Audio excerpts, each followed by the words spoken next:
आज मैं आपके सामने कोई सियासी विश्लेषण लेकर नहीं आया हूं, बल्कि एक बिहारी होने के नाते तमाम बिहार वासियों के लिए एक जरूरी मैसेज लेकर आया हूं। खासतौर पर तब जब आपके राज्य में कल यानी दूसरे चरण का मतदान शुरू होने जा रहा है। यह मैसेज आपके वोट की ताकत और उसके सही इस्तेमाल पर है। एक बात साफ नजर आई है, वोट बटोरने के लिए हर तरह के हथकंडे अपनाए गए हैं। किसी ने अपनी कैंपेन में गायक को उतारा है, तो किसी ने फिल्मी एक्टर को मैदान में उतार दिया है, तो किसी ने तो सीधे सीधे कह दिया है हम सबको सरकारी नौकरी देंगे। ये सारी चीजें ये मोहपास टेम्पररी हैं या केवल कुछ घंटों कुछ दिनों के लिए आपके मन को लुभा सकते हैं, लेकिन आपको एक बात गांठ बांध लेनी होगी, ये चीजें आपकी या आपके बिहार की किस्मत नहीं बदलेंगी।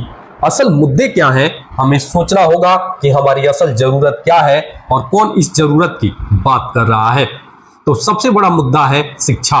क्या किसी ने बात की कि बिहार में बड़े बड़े स्कूल कब बनेंगे, विश्व स्तरीय कॉलेज कब खुलेंगे? वही हमारा युवा गजब का टैलेंट रखता है, लेकिन उसे अच्छी शिक्षा के लिए कोटा, दिल्ली या बेंगलुरु भागना पड़ता है। अगर शिक्षा की गुणवत्ता बिहार में ही बेहतर हो जाए तो क्या हमें नौकरी की भीख मांगनी पड़ेगी? तो बिल्कुल नहीं। हम खुद रोजगार निर्माता बन सकते हैं। जिसने शिक्षा में सुधार की बात नहीं की है उसका हर वादा खोखला है। दूसरा मुद्दा है उद्योग और रोजगार। सरकारी नौकरी सबको नहीं मिल सकती, लेकिन अगर बिहार में इंडस्ट्री लगे तो लाखों युवा को रोजगार मिलेगा। कौन पार्टी बात कर रही है कि बिहार में आईटी कंपनी लाएगी, मैन्युफैक्चरिंग यूनिट लाएगी या निवेश बढ़ाएगी?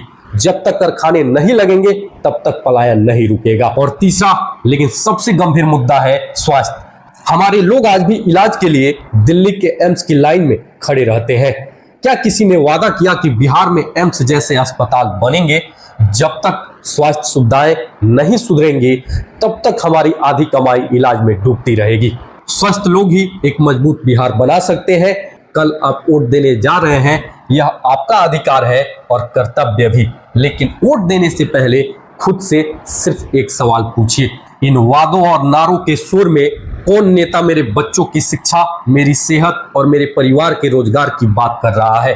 कौन बिहार को ग्रो कराने की बात कर रहा है, ना कि सिर्फ वोट बटोरने की बात कर रहा है? अगर किसी ने इन तीन बुनियादी मुद्दों यानी शिक्षा, उद्योग और स्वास्थ्य पर मजबूती से बात नहीं की है तो उसका हर वादा खोखला है। वे आपका वोट लेंगे और फिर आपको बाहर का रास्ता दिखा देंगे और बिहार जस का तस वहीं पड़ा रहेगा। इसलिए किसी को भी वोट दीजिए, लेकिन आंखें खुली रखिए। अपने वोट की ताकत को भावनात्मक नारों पर नहीं बल्कि ठोस विकास के एजेंडे पर लगाइए।